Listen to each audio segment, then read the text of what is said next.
No se on Mikko Mestareista taas terve. Mistä sä tiedät, tarviiko sun ilmalämpöpumppu huoltoa vai ei? No se on ihan siitä oikeastaan kiinni, että onko tuo sisällä hirveästi pölyä vai ei. Ja sen sä näet kyllä oikein helposti itsekin. Ota ensin kaukosääri, pistä se offille siitä niin, että mikään laippa eikä mikään muu ei liiku eikä valot pala. Ootat sen aikaa, että homma on pois. Mieluummin otat sähkötkin vaikka pois sitten töpselistä tai sulakkeesta.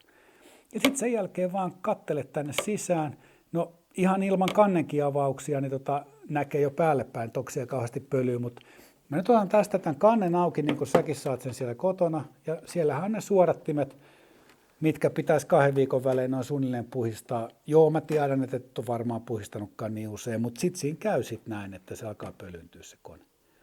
No mä otan tämän kannen pois ihan selvyyden vuoksi tästä näin, niin se ei ole meidän tiellä. Tää lähti tästä ihan helposti näin. No sitten täällä on nämä suodattimet, mitkä saatat pois. Ja nämä nyt sitten näyttää täältä. Ja muun muassa tässä on tänne hieno Super Allergy Booster suodatin, niin veikkaan kyllä, että tää lähinnä on jo viimeiset vuodet levittänyt jotain. Mehän näihin huolloissa vaihdetaan uudet aktiivihiilisuodattimet. Katsotaan saanko mä tämän auki kotikonsteina, tolleen se aukeaa. Niin en nyt usko, että tällainen suodatin enää vaikka tälle tekisi mitä, niin tää on roskiskamaa ja kotelo sentään säilytetään. Sitten kun sä oot tolleen katsonut noin pintapuolisesti sitä hommaa, niin sä nähnyt itsekin, että siellä on sitä pölyä joka paikassa suodattimessa, se on hirveässä kunnossa, mutta yksi paikka, mitä harvempi tulee kattoneeksi ja mikä kannattaisi katsoa, on tosi helppoa. Nyt kun kone on kiinni, niin raotat tätä puhallusaukkoa, näin, niin sit sä näet tonne sisään. Puhallusaukkoon katsotaan tonne sisään taskulampun valossa, niin kyllä sen sitten näkee, että tarviiko se ammattilaisen paikalle tulla vai ei. Noin suodattimet voi putsaa ihan itsekin, mutta tuonne ei kyllä tavan kansalainen pääse. Että toi on tosi pahassa kunnossa ja kyllä varmasti kannattaa huoltaa.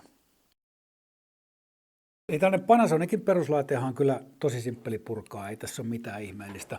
Eli otetaan ihan osa kerrallaan. Kansiahan lähtee tosi helposti näistä irti. Se on ihan tuollainen klipsuilla tuolta kiinni, ei tarvitse avata ruuveja sitä varten. Ja sitten tietysti nämä suodattimethan nyt lähtee näin ihan ensimmäiseksi noin, ne lähtee sieltä pois. Ja otetaan tämäkin tästä vielä, tämä allergian levitin pois. Ja sitten tästä tämä lähtee niin, että eli tämä on tämmöinen pieni klipsu ja se lähtee yhdessä asennossa näin pois. Taitaa olla jopa halkikin jo valmiiksi. Ja sitten pieni taivutus tähän ja näin. Ja sitten se lähtee pois. Tämä joskus sitten irtoaa täältä tämmöinen metallijuttu, niin kannattaa olla varovainen, koska tämä on ihan hirmu tärkeä. Se alkaa läpättämään toi muuten. Että se kannattaa säilyttää sen koko putsauksen ja pesua ja hyvin tallessa. Sitten täältä löytyy tämän muovikuoren lukitusruuvit. Ne löytyy täältä alta. Täällä on tällaiset muovijutut täällä. Ne lähtee ihan pois sieltä kohtuullisen helposti. Näin. Ja sitten siellä on 2 ruuvia niiden alla.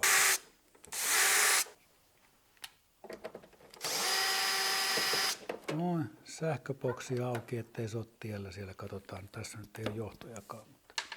Kun sieltä on ruuvit irti molemmista päistä, niin tämä muovikuori lähtee yleensä tosi helposti. Että ihan vähän nostaa tästä, näin, niin se vähentää teistä. Ylhäällä on tällaisia muoviklipsuja, ne yleensä aukeaa, kun ihan taivuttaa täältä tätä muovikuorta näin, niin ne aika helposti sieltä lähtee pois.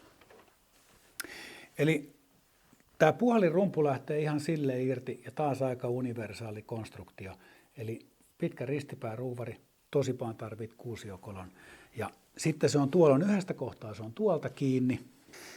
Eli siellä puhallinrummun oikeassa päässä on tuonne ruuvi lukitteena, niin sen kun avaa, tai sitä ei kannata avata kokonaan, löystää sen silleen, että tuo puhallinrumpu lähtee liikkumaan näin. Toi riittää. Nyt kun se puhallinrummun oikea pää on irti sieltä, niin sitten pitää tätä päästä nostamaan, eli täältä otetaan ruuvi pois. Yleensä tämä on pelkästään ruuveilla. Tässä kohtaa on hyvä ottaa täältä piirikortilta pois näitä johtoja. Eli täällä on tuon kaikki vaan irti, mitä täältä lähtee. Ei ole pahasti pölyäkään. Noin. Kondenssialtaan irrottamiseksi tietysti tuolta toisesta päästä on kaikki piuhat irti. Tämäkin vaatii pientä manipulaatiota täältä, että tämän saa pois. Ei kannata kauheasti taivutella sitä, ettei se halkea se kondenssiallas. Ja näin se lähtee täältä kyllä. Ja tästä nyt taas näkee, että tuolla sitä kaikkea kasvaa. Ei tällaista lähde kotikonsteja, eikä nämä lähde mitenkään muuten kuin purkamalla. Että on pakko purkaa koko laite pieniksi paloiksi niin, että nämä saadaan puhtaaksi. Näitä ei pysty putsaamaan mitenkään muuten. Ja nyt kun tämä on kondenssialtaat ja muut kaikki irti, niitä kennoa, kun pikkasen nostaa ylöspäin tälleen hyvin varovasti, niin täältä tämä puhalinrulla lähtee ihan vetämällä pois. Näin.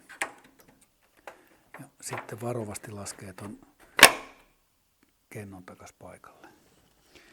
Tässä tämä nyt on puhalinrulla. Kun se on tässä kunnossa, niin siinä ilmavirrat sakkaa tässä pinnalla ja se vaan pyörii lujaa, mutta ei siirrä ilmaa juurikaan. Me tehdään tälle koneelle ihan se meidän kunnon mestaripesu, kuvataan se ja sitten näette, että mitä eroa siinä oli. Meillä laitetaan se kone on testattu ennen, eli nyt ennen kuin me purettiin tämä tähän näin ja sitten kohta tehdään tälle pesu, niin sitten näette, että mikä se tehoero on sen mestaripesun jälkeen. Ja se on kyllä ihan merkittävä ero. Tällainen tämä nyt on sisältä, että jokainen voi päätellä, että kaipaakohan se mitään sen isompaa huoltoa vai ei.